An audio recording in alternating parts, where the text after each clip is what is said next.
सुप्रभातम। संस्कृत की कक्षा में मैं अमृता एक बार फिर से आपका स्वागत करती हूँ और आज मैं लेकर आई हूँ कर्ता क्रिया अभ्यास। छात्रों, ये हम पहले भी पढ़ चुके हैं, किंतु आज मैं सिर्फ आपको अकारांत पुल्लिंग शब्दों का क्रिया के साथ प्रयोग करना बताऊंगी।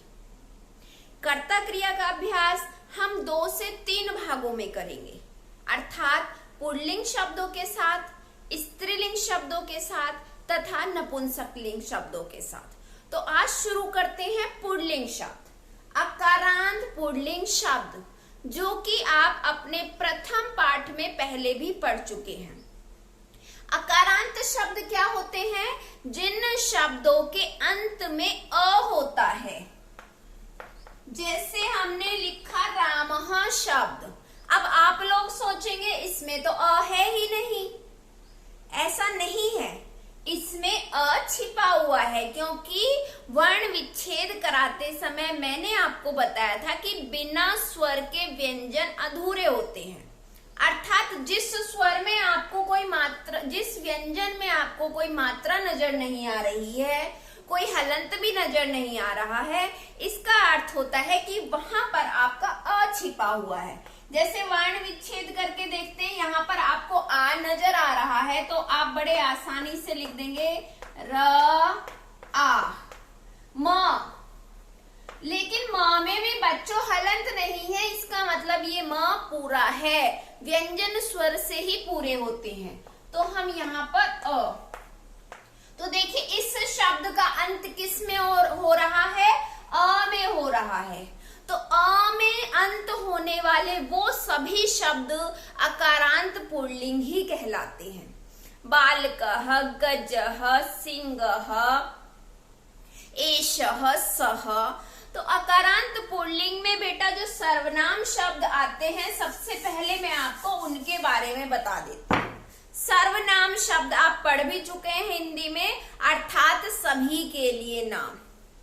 लेकिन पुल्लिंग में ये अलग होते हैं, स्त्रीलिंग में अलग होते हैं तथा नपुंसकलिंग में भी अलग होते हैं।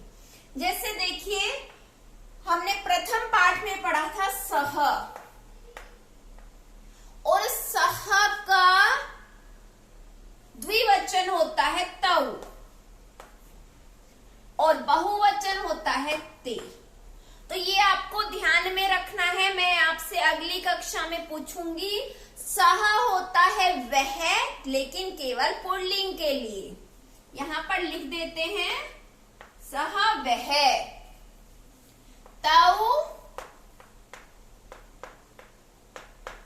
वे दोनों, और ते वे सब। उसके बाद हमने इसमें और भी शब्द पढ़ा था, एषः। सह और एषः में क्या अंतर है? सह हम दूर के लिए प्रयोग करते हैं, एषः हम पास के लिए प्रयोग करते हैं।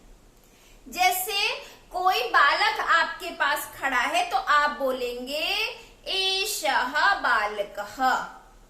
लेकिन वह बालक अगर आपसे दूर है तो आप क्या बोलेंगे? सह बालकः।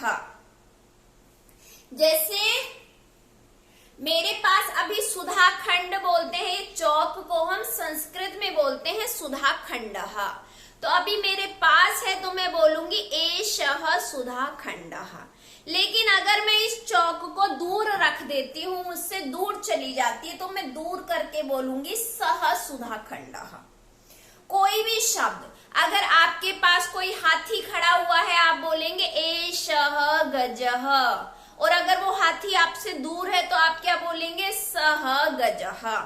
तो कोई भी पुल्लिंग शब्द जब एक वचन में होता है तो आप उसके लिए दूर का प्रयोग करने के लिए, अगर वो आपसे दूर है तो सह बोलेंगे, लेकिन अगर वो पास है तो एषः बोलेंगे। जैसे कि हम हिंदी में यह और वह का प्रयोग करते हैं, अंग्रेजी में दिस और दैट का प्रयोग करते हैं। तो सह और एषः, एषः के साथ द्विवचन में आएगा एतौ, अर्थात ये दोनों।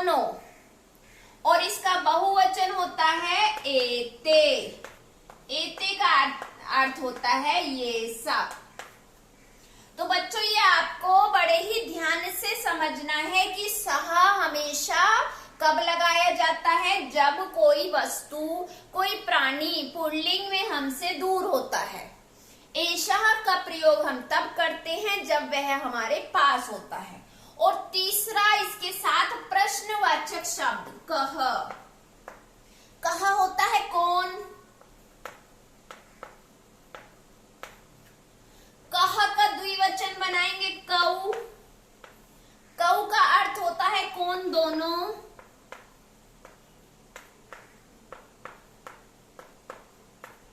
तथा इसका बहुवचन बनेगा के।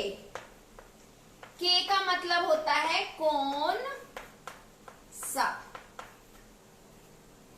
तो बेटा ये हमारे सर्वनाम शब्द हैं। इनके मूल शब्द होते हैं, सह का मूल शब्द है तत्, एषः का मूल शब्द है एतत्, और कह का मूल शब्द होता है किम। ये उसी के रूप है, लेकिन ये आपको ध्यान रखना है ये केवल पुल्लिंग के साथ ही प्रयोग होंगे।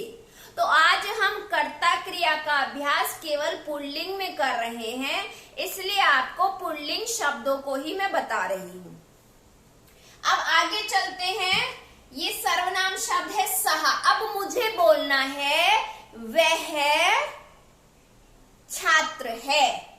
तो छात्र को संस्कृत में हम छात्र ही कहते हैं, लेकिन वह के लिए मैं एषः का प्रयोग नहीं कर सकती, क्योंकि मैं वह का प्रयोग कर रही हूं, अर्थात छात्र मुझसे दूर है। तो मैं बोलूंगी सह छात्रः। ये एक वचन शब्द हो गया है बच्चों, एक वचन के साथ एक वचन। और आप इस तरह से भी ध्यान में रख सकते हैं कि विसर्ग जहां पर होता है उसके साथ आप विसर्ग वाले सर्वनाम का ही प्रयोग करेंगे। अब हम द्विवचन का प्रयोग करते हैं छात्रौ, यानी दो छात्र। तो औ की मात्रा के साथ हम औ की मात्रा का ही प्रयोग करेंगे। तौ छात्रौ यानी वे दोनों छात्र, एतौ छात्रौ यानी ये दोनों छात्र। तो जैसा भी हमें अर्थ चाहिए हम वो ही वाले शब्दों का यहाँ पर प्रयोग कर लेंगे।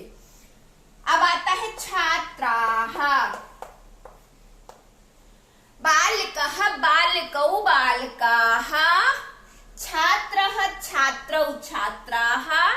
पुल्लिंग शब्द में एक वचन की पहचान क्या है, कोई मात्रा नहीं है, अंत में केवल विसर्ग है। द्विवचन की पहचान क्या है, औ की मात्रा होती है। और बहुवचन की पहचान क्या है, आ भी लगा होता है और विसर्ग भी। लेकिन इसके लिए हम ताः छात्राः नहीं लगाएंगे, ते छात्राः। ते बहुवचन है, लेकिन यहाँ एक ही मात्रा आ रही है, लेकिन यहाँ आ और विसर्ग भी आ रहा है। ये हमारा बहुवचन हो गया है। तो छात्रों इस प्रकार से हमने सर्वनाम और शब्द का प्रयोग कर लिया है। संज्ञा इसे हम कह सकते हैं, नाम है। सह छात्रः, तौ छात्रौ, ते छात्राः, यानी वह छात्र है, वे दोनों छात्र हैं, वे सब छात्र हैं। अब मुझे इसमें बोलना है यह छात्र है तो मैं एषः लगा दूंगी, ये दोनों छात्र हैं तो यहाँ मैं एतौ लगा दूंगी, और ये सब छात्र हैं तो एते लगा दूंगी। अगर मुझे प्रश्न करना है कः छात्रः, कौन छात्र है, कौ छात्रौ, कौन दोनों छात्र हैं, के छात्राः, कौन सब छात्र हैं, तो उसी पर आधारित बेटा ये आपको याद होने चाहिए। सह तौ ते पुल्लिंग में होते हैं, एक वचन में सह, द्विवचन में तौ और बहुवचन में ते। अगर आपसे पूछा जाए ते का एक वचन बताइए तो आप लिखेंगे सह। तो इस प्रकार से ये आपको याद करने हैं सर्वनाम शब्द और पुल्लिंग, अकारांत पुल्लिंग शब्दों की पहचान भी करनी है। अब हमारा जो मेन आपका शीर्षक है कर्ता क्रिया, उस पर चलते हैं। ये शुरुआत मैंने आपको बता दी है। अब मैं आपको बताती हूँ कि कर्ता क्रिया का प्रयोग हम किस प्रकार से करेंगे। क्रिया क्या होती है बच्चों, धातु रूप आपने याद किए होंगे, पठती पठता पठन्ति, पठसी पठता पठत, पठामी पठावः पठामः। आज मैं केवल आपको प्रथम पुरुष ही सिखाऊंगी, यानी पठती, पठतः, पठन्ति। और वो हम किसके साथ प्रयोग करेंगे? अकारांत शब्दों के साथ। अभी मैंने छात्रः शब्द लिखा था एक वचन, और छात्रौ लिखा था मैंने द्विवचन, और इसका बहुवचन होता है छात्राः। अब बेटा हम प्रथम पुरुष के रूप लेते हैं, पठति यानी पढ़ता है। एक छात्र के बारे में बात कर रहे हैं, तो यहां पर हम लिख देंगे पठति। छात्रौ पठतः, द्विवचन, पठति, पठतः, और छात्राः पठन्ति। यानी आपको क्या याद रखना है? ती के साथ एक वचन, तह के साथ द्विवचन, अंति लास्ट में आधा ना और ती आ रहा है, इसके साथ आप लगाएंगे बहुवचन। ऐसे ही और शब्द भी हम ले सकते हैं।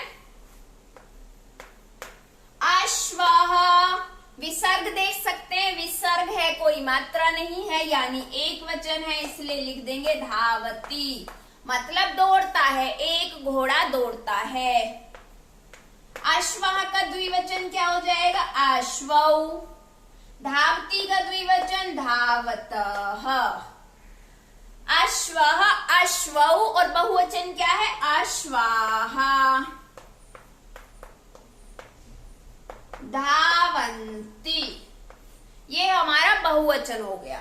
तो इस प्रकार से कर्ता क्रिया में मैंने आज आपको बताए हैं पुल्लिंग शब्द, अकारांत पुल्लिंग शब्द, ये आपको याद भी रखने हैं। सह, तौ, ते, ये आपका होता है दूर के लिए।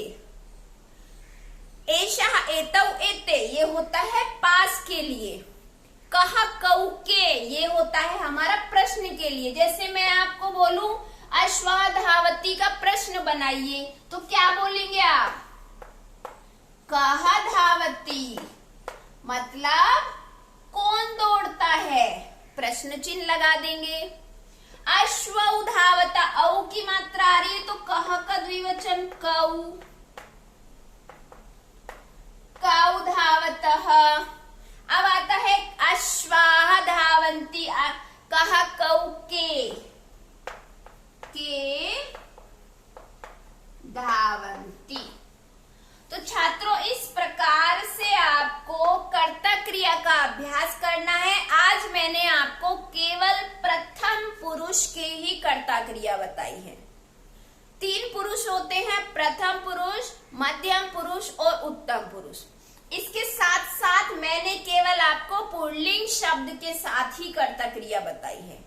स्त्रीलिंग शब्दों के साथ तथा इसके अन्य पुरुष, मध्यम पुरुष तथा उत्तम पुरुष मैं आपको अगली कक्षा में बताऊंगी। इस अभ्यास पर आधारित आज जो आपको पीडीएफ भेजी जा रही है, आप सभी उसका अभ्यास कार्य अपनी संस्कृत की उत्तर पुस्तिका में लिखेंगे। धन्यवाद।